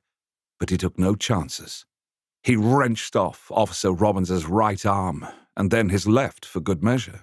He tossed these into the long grass as if they were dead branches. Just in case the corpse could still walk, even without a head and arms, he pulled off the legs as well. They joined the arms in the grass. He dropped the torso to the ground. The other two officers were aiming their guns at their colleagues, who, having heard the shots, were moving towards them, and were firing. But Callie's aim, thankfully, was not as good this far away. Julian grabbed the right arm of the female officer and spun her around, while he did the same to her fellow male officer. They were facing him now, instead of the police. The female officer's brown eyes looked grey, as they were already covered with death cataracts, though that seemed awfully quick to have happened in Julian's layman's estimate. She focused on him, though, with an evil intensity that was all Callie. The woman whose body this had been was no longer in it, and for that Julian was grateful. He didn't want to cause her any pain. However, he wished to give oceans of it to Callie. He grabbed her gun arm and twisted it. He heard the snap and pop of her bones and joints separating as he pulled that arm, rather like a chicken drumstick, off her body. The arm fell to the ground, and blood, sticky and foul, poured out of her. To the final officer, he snapped the dead man's gun arm violently backwards. It hung uselessly at the man's side, but he ripped it off anyway. More blood rained down. It pooled at his feet. It soaked into his shoes and stained his pant leg. He was wading through it, but it didn't slow him down. He slammed his right hand against the male officer's throat. The officer was smashed against the ground, and his hand went through the flesh and bone and impacted the soil below it. He kneeled on the officer's chest, as he then ripped off the rest of the corpse's limbs. The female officer was reaching for her firearm. Callie was still intent on gunning more people down. Julian shot to his feet when something jumped onto his back. The boy! There was a searing pain as Callie had the boy stab him in the side of the neck. Julian had turned his head at the exact right moment so that it was only a surface cut. He felt his own blood flow down his skin and soak the top of his shirt before he reached around and fastened his hand around the boy's slender wrist. The boy hissed, his foul breath washing over Julian, almost causing him to gag. This close to the boy, there was no doubt he was a corpse. In that moment's hesitation, Callie wrenched the boy's hand back, and the sharp object, a knife, a dagger, piece of glass, sliced across his palm. He let out a gasp of pain which had him gulping in more of the foul, rotten scent. Julian growled as Callie tried stabbing him again. While both wounds had already healed and there was no pain from them, he was finished being a pincushion for the immortal. He seized the boy's wrist again, even as Callie went all stabby once more. With a simple yank, he pulled the boy's arm off by the socket. Callie hissed, not in pain, but in anger. Julian tossed the arm. No blood came from this corpse. He had likely been embalmed for burial, and all his blood had been removed. The smell of decay became more pronounced, and that, mixed with the blood, had Julian's stomach churning. Julian gritted his teeth as he whipped forward, sending the boy flying from his back and impacting a tree. That was when there was the deafening sound of a shot. Julian tensed involuntarily, waiting for the impact, but there was only a whoosh of air along his side. He smelled the bitter scent of cordite. Callie had missed. He dashed towards the female officer's corpse. She had the gun in her left hand. He flipped over her and landed behind her as Callie fired another shot. Julian wrested her left arm off and then snapped the long bones in her legs. She fell forward and didn't move. Julian didn't need to hear the hiss before he stretched out his arm, without looking, and caught the boy's throat in his hand as the vile creature rushed him. He held the boy at arm's length as he hissed, spat, kicked, and reached for him with the one remaining arm. Freeze! A male voice shook as he shouted it. Police, put the child down! Julian's head snapped towards the voice. What he saw had his heart sinking into his feet. To his right, there were half a dozen cops, and more were coming. They all had their weapons drawn. They were pointed at him. And that was when he realized what they were seeing. He was drenched in blood, surrounded by corpses of their colleagues, that he had plucked the limbs off and was holding a boy by the neck, 2 feet off the ground by the throat, with one hand. And he was pretty sure he was all vamped out. He hadn't felt his fangs before, but he did now. They were barred, and the red wash to everything told him that his eyes were like red coals. Oh no. Oh, fuck, what the fuck? What is he? Another male voice rose up into a whine. Hopefully you'll answer that with hallucination, except for the body parts and the blood everywhere. His eyes are glowing red! Another cried. Yep, they definitely are. He ripped their limbs off! Oh my God! Another gasped, and there was a retching sound. Another terrible smell to add to the plethora of awful smells. He has fangs! Someone whispered. Great. So I might be revealing that vampires exist after all. He's a Vampire, yes. But you won't remember that. Rajani's voice, sweet and mellow like warm butter, washed over the officers. You won't remember any of this at all. Julian watched as their faces went blank. The other officers that had been rushing towards these ones were suddenly approached by robe-wearing house winter vampires, and they stopped moving. Rajani walked out of the cops with Arceus. Immediately, the confessor came over to Julian. Julian, are you all right? By the immortals. Did they hurt you?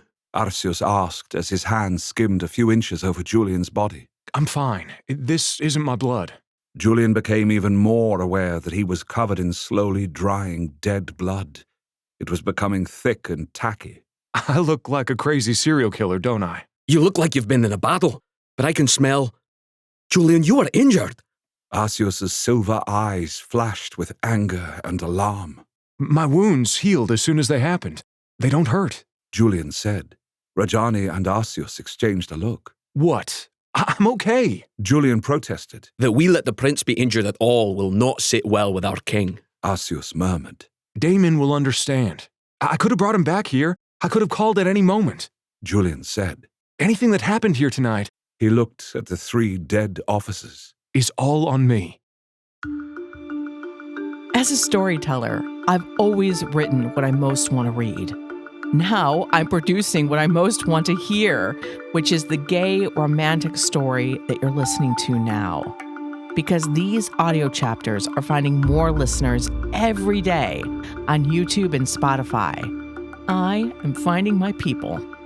If you feel like the story is something you've always wanted to hear, come and say hi on my next chapter or my next live stream. When is that? You can check my public calendar where you'll find the next stream date under Storytime, which is often a live reading of one of my stories, plus many breaks for Q&A and chatting. Link to the calendar is in the notes. You killed these 3 because they were dead before you did this. Rajani said as she surveyed the corpses and the boy that had gone still in his arms. Yeah, but wait, you thought I would just kill people? Julian stared at her. Like normal people? Police officers? Most fledglings, when exposed to stress, are, Rajani's gaze switched from Julian to Asius to Julian again. well, you were found, you were attacked, you were hungry. Things could have quite understandably happened. Killing 3 people, tearing off their heads and limbs is understandable? Julian is quite controlled. He has a very solid moral core, and the fact that he is our prince, of course, adds to his ability to stave off any such blood madness. Asius explained, looking almost like a proud sire himself. I would have thought he would be more uncontrolled because of his strength. Rajani said with an interested nod. As he is one of a kind, it is hard to say. None of us have known any of the direct fledglings of an immortal. Well, other than Elgar, and he is unique. Asius said weakly. Elgar was definitely unique, among many other things.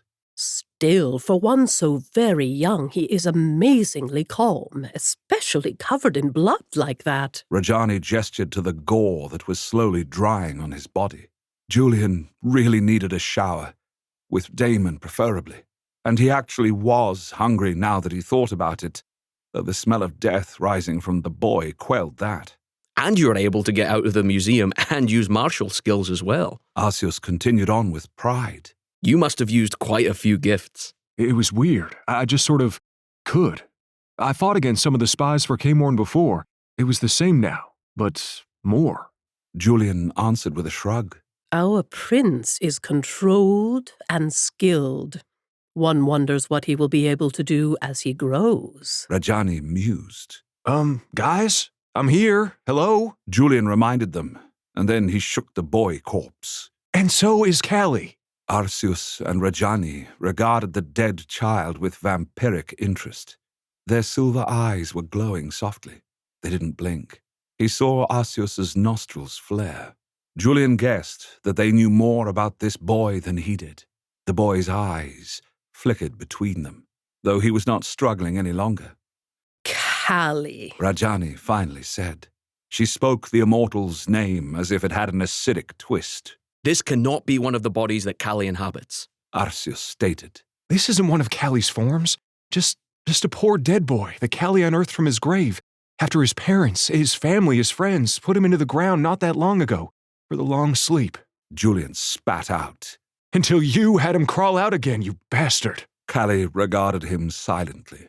He could not read the thoughts behind those cataract-colored eyes. Callie then had this boy kill one of the officers, who then killed the other, and then Callie took over them as well. Julian explained. They were building a little army. Clever. Your enemies' bodies become your soldiers, meaning every person they lose, you gain one. Arceus murmured, stroking his beard. Yeah, clever's one way to look at it. Julian glared at the corpse. Callie smiled blackly at him. And you took out these 3 officers with your bare hands, Julian? Rajani asked as she towed one of the officer's limbs. Yeah, it was really natural. Julian grimaced. Was natural the word he wanted to use? Maybe not, but it was true. He fights well, Callie finally spoke. And you fight dirty, Julian stated flatly. You are so very new, Callie stated. You actually care for these mortals. That will change, you know. As the years pass, you will see less of yourself in them and won't be able to understand them at all. So you're saying that I will become like you? Julian asked with his right eyebrow lifted. Not exactly like me, no. But this will happen. I don't think you ever felt anything for anyone, so you can't possibly understand why I care for others, mortals or immortals. Julian told Callie. That's why you're only able to attract others to you through fear or insanity. Kara was not insane, Callie said. Yes, she was. Julian's hands tightened on the boy's throat. He felt the skin beginning to give and he backed off. Her soul was sick. Callie's eyes widened. Soul sickness? I have never heard of such a thing. It sounds like romantic nonsense. No. Again, it's just something you could never understand. You spread it, Julian said with disgust. Do not speak with him, Julian. Arceus stated with a frown on his lips. Callie is a disease. You are confessor.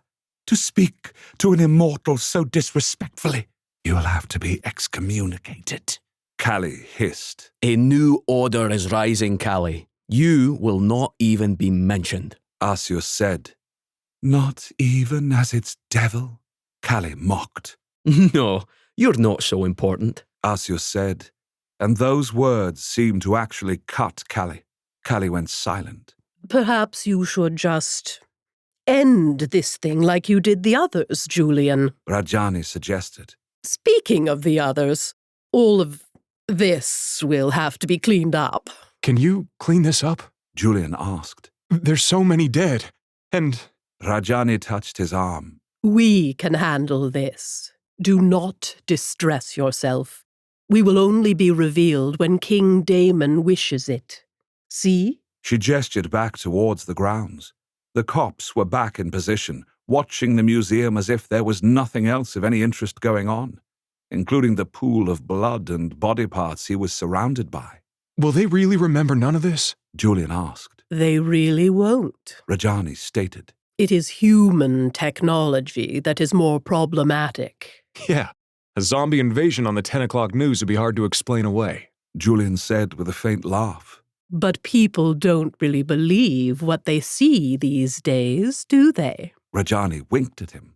Most people would think it was some kind of joke or special effects. Not real zombies. And not real vampires? Julian's lips quirked into a half smile. I'm afraid your exposé, my prince, would not have worked. Arceus stated. Yeah, you never would have let it get out anyway, would you? Julian realized how foolish he had been thinking that the vampires would have just allowed him to send out the broadcast. And even if it had gotten out, only a few people would have believed it, but most wouldn't have. We would have done what we had to, but death would not have been necessary. Rajani stated and gave Callie a deadly look.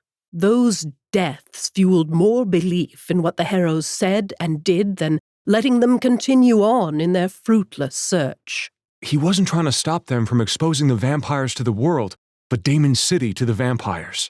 Julian explained even as Callie remained silent. Their deaths weren't to keep vampires safe, but to keep them in the dark, where Damon was. He stared hard at those glazed eyes. You do realize that what you did ensured that Damon and I met, don't you? Without my parents' deaths, I would have never searched for the vampire cities. You could have simply had their minds wiped. Instead, you made sure I never stopped looking. You think I regret you existing? Callie asked. You just tried to kill me, Julian pointed out. I tested you, Callie corrected. You were never in any real danger. You stabbed me in the neck, Julian stated. You healed, Callie smiled. You might be the one good thing that has come out of all of this. What? Why? Julian asked. Because of those things you say I cannot understand, Callie answered. You will keep Damon focused on being a gentle tyrant. He's not a tyrant, Julian growled. But he could be. You see how he is. Single-minded. He will be king because he is king. You don't fully understand what that means yet, Callie said. But all will regret it if he is not reined in by some kind of moral conscience. I know that Damon thinks differently than most of us, because he is different from most of us, but he cares. He's not like you, Callie. Julian said without any hesitation. And if you care so much for morals, then give me back my parents' souls. Callie smirked. No, they are my insurance policy. Julian gritted his teeth. You will not get away with this. Callie laughed. I have. I will continue to do so. Our prince is powerful. He will find his parents. Elgar's voice wafted over as he and Christian jogged towards them. Julian? Did you kill all the zombies? Christian asked. His best friend's eyes were huge as he took in the devastation around him. Except for this one. Julian shook Callie. The boy's head rattled back and forth on his slender neck. Before Christian could respond, Elgar pointed out towards the sloping lawns. And those? Those? No, there aren't any. Julian's mouth fell open as he saw the hundreds of figures dotting the landscape. His mind's eye showed they all had the purple glow of Callie. He turned to look at the boy's face. Callie smiled. Let's see if House Winter can explain this. Join us next time for episode 118, Blood Brothers. Do you know just one person who might like this audio story? Share it with them. Non-mainstream content like this doesn't get recommended by YouTube or Spotify because there's not much to compare it to. Therefore, nobody just discovers us. Our entire audience comes from either ads or your recommendations, so it really helps us out when you send someone our way. Last on Everdark, Julian faces off against the undead that Callie raised. But just as he thinks he's won the fight, Callie ups the ante. Now we turn back to Caemorn in the Everdark, who has realized that Balthazar is similarly in trouble. Episode 118, Blood Brothers. Caemorn jolted out of his meditation at the top of the spire. The throne might be gone, and truthfully he didn't think of this room as being his anymore. It had been in many ways a gilded cage, but he found himself able to concentrate here best. All the souls were down below and far away out in the forests. But now he cursed coming here as he jumped to his feet. Damon had ordered it, but if he had been with Balthazar, this wouldn't have happened. Had the Vampire King known that Balthazar would be jumped by Callie? Or had he expected more of Iros? Or more of me? I was distracting him, and now... Caemorn shook his head. This was no time for blame or recriminations. He went to the balcony and stared in the direction he knew Balthazar to be. There was just an endless vista of rolling forests. The tops of the trees had an almost velvety look under the twin moons. The urge to jump down and run to the Iros vampire had him grasping the stone rail, but he stopped himself. Not enough time. I cannot even take a moment to look for a wyvern vampire here that's been to the Well of All Souls, damn it. To think like a Callie. Think like Callie. And act from where he was. He had been marking where the other forms of his sire were. Some in the Everdark cities, every seeming bloodline, and also, surprisingly, on Earth as well. All of the vampires that Callie had taken over, though, were old, and therefore powerful. But they all had the Callie stink on them, and seemed twisted in some way. It was like a form of corruption. It fascinated Caemorn on some level, as all things dark and deep did, but it also repelled him too. He knew now he could always identify it. Of course. He closed his eyes and concentrated on Callie's nearest bodies, Moira and Artemis. In moments he felt where they were. Silver lines connected him to them, but he couldn't remove Callie from those bodies. Besides, even if he could, while he was attacking one of them, the other would be alerted and hurt Balthazar anyways. I need to overwhelm them both at the same time. With the Well of All Souls gone, there were few roaming spirits in the vicinity, but not enough to have any effect on Callie. His master would easily dispatch them. This was not a solution. So what? What could he do? Camorn grimaced as he felt the clock ticking down on Balthazar. If not spirits, then the dead. There must be dead things here. Ah! He found something formidable in the darkest part of a deadfall, a body of a creature he had never seen before. It was massive, likely standing over 20 feet tall in life. Its face was elongated, rather like a horse's, and there were antlers on its head that stretched upwards 3 feet. It had long, shaggy hair that surrounded the face like a mane. The body had once been covered in dark, short fur, but now the fur was patchy in places and the raw skin was exposed. Insects fed greedily on its insides. The flesh pulsed in places where new life fed on old life. Perfect. I shall have to bring this back for my collection. Camorn whispered the words of summoning. The creature had died either lying down or had simply collapsed into the deadfall. The massive, rotting limbs stirred.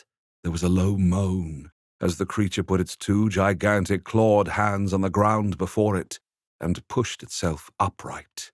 Dead tree limbs snapped. Branches caught between its antlers. It struggled to its feet and swayed.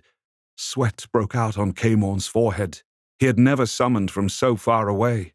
Distance is not real. My mind is infinite. He repeated a mantra.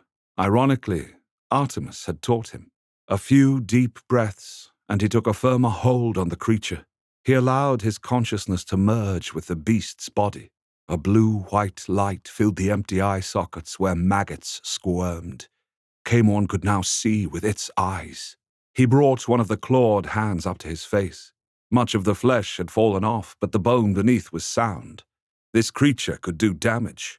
Camorn had it begin to stride towards where Balthazar and Callie fought. The creature's head was above the tops of the trees, so he could see the clearing around where the Well of All Souls had been. Balthazar was on his back. Moira's teeth were at his throat, but more than that, she was feeding on his soul. She couldn't pull it out, but she was draining him. Balthazar pushed her off. She staggered backwards, and almost immediately her hands were at her temples, as if a massive headache were coming upon her. Camorn imagined Balthazar tried to grab her mind at that moment, but then Artemis was on top of the Iros vampire. Artemis was pounding his fists into Balthazar's face and upper torso. Moira's hands dropped from her temples, and she dashed forward, arms stretched wide, fingers curled into claws. At the same time, Balthazar must have caught Artemis's mind, for suddenly Artemis rolled off of Balthazar and tackled Moira. She went down heavily onto her back, letting out a scream of surprise and pain as Callie proceeded to pound her like he had been pounding Balthazar. Balthazar sat up shakily. His face was pale as milk. His eyes were glassy and dazed-looking. His clothes were a mess. There was blood at his collar and blood oozing out of his nose. Camorn could almost feel the Iros vampire's vague annoyance at being dirty, while his mind spun sickly from being drained. Balthazar turned his attention back to the other vampires. He likely was going to take over Moira's mind again, yet somehow she managed to oil out from beneath Artemis. She kicked Artemis in the face, and the Callie vampire's head snapped back. He hung there looking almost suspended on wires before he collapsed like a fallen tree. Balthazar let out a sharp cry as their mind link must have been severed. Artemis lay there, unmoving, and clearly heavily injured in the grass. Before Balthazar could clear his head enough to take over her mind, Moira was on top of him again, worrying at his throat and draining his life force. Balthazar flailed beneath her, but Balthazar's movements were not as strong as before. They were growing weaker. Time to step in. Everyone had been so focused on each other. They hadn't noticed the lumbering monster that was approaching at a good clip. Camorn had the monster shoved through the trees that ringed the clearing. It left deep imprints in the grass as it stormed towards the 2 vampires. Moira looked up, but only at the last moment. Her mouth was wet with blood. It looked black in the moonlight. The whites of her eyes showed as he had the monster reach down and pluck her off of Balthazar's weakly struggling form. She hissed and spat at him. Camorn felt Callie trying to take control of the monster's body from him. You're no match for me, fledgling, Callie cried in Moira's voice. She sounded drunk on Balthazar's blood and life force. Really? Let's see about that. You cannot use your gifts if you are not conscious. Caemorn had the monster bash her on the side of the head. She went limp in the creature's massive hand, like Artemis. She, too, was unconscious. Balthazar was sitting up again, but unsteadily. One hand was at his throat. Blood trickled between his fingers as he was not healing quickly. Yet almost immediately, Caemorn felt the probe of his mind powers, and despite his evident weakness, Balthazar blasted him. Caemorn was almost thrown out of the creature's mind. Balthazar! Balthazar, stop! There was a terrible wail in Caemorn's head, a high-pitched whine that almost had him losing control of the creature entirely.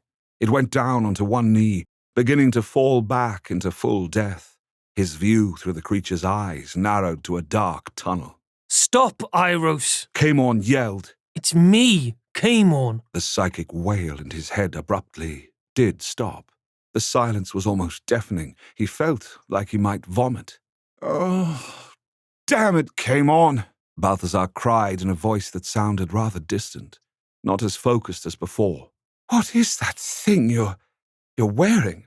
Are you wearing it?" I'm driving it. Sort of like Callie is driving those bodies, but less deeply. Caemorn answered him. That does not matter now. You are injured. Balthazar grunted and kept on as if he hadn't said the last. "Well, it's probably best you're not wearing it because it smells horrific. I mean, it really smells like death." Balthazar removed the hand from his throat, but blood still flowed. He slapped it back on the wound. The whole front of his clothes were now covered in a dark stain. "I think I'm close to that as well. Callie did something." Soul drain. That's all it is. You can recover, but you need to feed and drink from her. Caemorn thrust Moira's body at Balthazar. Drinking from a vampire, not one's sire, had less beneficial effects than drinking from a human. The blood was not as nutritious, not as charged as human blood was, but it would stem the bleeding, hopefully, until Balthazar could be moved back to the spire. Balthazar attempted to stand. He managed to get one leg underneath him before he swayed forward, flat on his face. He did not move. He was unconscious. No, Balthazar, no! Caemorn had the creature turn Balthazar over on his back. How to help him? He needed blood. There was only one way to do this. It would be messy, but then again, Balthazar was already a mess. Using one of the creature's massive claws, Caemorn neatly slit Moira's throat open from ear to ear. AI voices are getting more and more common on YouTube, and some of them are decent, but this story is completely human-made. I wrote and edited every word of it. An artist drew the cover, and a designer created the thumbnail. Real actors developed the character voices over time and spoke each word into a microphone in a real studio. We always want to do the best job we possibly can, and we believe that working with real actors and artists is the way we can do this. It's only thanks to your support that we can continue in this way. Every shop purchase, subscription to wraithrain.com, Super Chat, and YouTube channel membership helps us create the work that so many people enjoy. Check the links for the different ways you can help us keep producing gay, romantic, action, and adventure stories. She made a gurgling sound. Well, this would be one less body for Callie to inhabit. He aimed the gush of blood at Balthazar's face. Crimson blood poured over Balthazar's lips, cheeks, and chin. His eyes and lips remained closed. There was a snort as he breathed in some of the blood. No, open your mouth, Balthazar. But the Iros vampire was not conscious to do so. Using the point of one claw, Caemorn gently opened Balthazar's lips. The blood poured into the Iros vampire's mouth. Nothing happened for a moment. Then Balthazar's throat started moving, and he was swallowing every single last gush of blood. It seemed all too soon when the last of Moira's blood drained out of her and into Balthazar. But Balthazar still seemed weak. He let out a soft moan once the blood finished. Balthazar! Balthazar! You need to wake up. Drink from her. But still Balthazar remained in this strange, dreamy state. Where am I? What's going on? My head is floating off from my body, Balthazar said and laughed. Moira's blood had helped, but not entirely. It had just repaired some of the worst damage. But Balthazar's soul was only tenuously clinging to this form. Balthazar, you cannot give up. Do you hear me? Caemon insisted. You need to hold on for Christian. He cannot survive without you. Balthazar's eyes opened slightly wider, and they seemed to focus for a moment. Christian. Christian. I won't leave Christian. What is wrong with me? Callie destabilized your soul and drained your body. You need more blood. Human blood. Caemon realized. A lot of it. Not many humans in this part of the Everdark, Balthazar pointed out. None at all. But there are at the spire. I just need to get you back here. Caemon told him. That sounds about right. But how? Fiona isn't here. Balthazar murmured as his eyelids started to close again. She isn't the only wyvern vampire here, and there are many who know the Well of All Souls in the Order. Oh, good, because I don't think I can walk there. And not even this creature can run there in time. Balthazar! Caemon shouted sharply as he saw Balthazar's eyelids close. You must hang on. I will come get you. Just hang on. Caemon opened his eyes, even as he kept control of the creature. His vision swam for a moment as he saw both places at once. He grimaced and forced himself to focus on his own vision. Then he threw himself off of the spire and landed in a half-crouch on the ground. What would have shocked humans caused not the slightest stir among the vampires. Such a feat was nothing for his kind. He straightened up. He cast around, looking for someone from the Order who was a wyvern, and who had been to the Well of All Souls. It was not a secret place exactly. Many of the Order knew of it, but few were allowed to go. Yet he had taken a few of the very faithful there, ironically including Arceus. I need to find one of Arceus's followers. I ran most of them off. But some may have returned to the spire since Damon used Armageddon and made this ground zero for the new order. His eyes ran over the vampires that flowed past them, eagerly chatting about Damon's return and how things were going to be different and wonderful and just as had been foretold. They still believe, even though the order was a complete fabrication by Callie. Good grief. These same people started and stared at him. He was like a rock in the river that everyone nervously flowed around. They weren't sure how to deal with him. Was he on their side, or still the evil bastard they had known? Both. That was when he saw Kurtz. Kurtz was a wyvern vampire. He was a stocky man in his mid-50s, or that was how he appeared. He was, in truth, over 500 years old, had bushy eyebrows, and still wore his confessor robes. He had been on a list to be removed from the Order.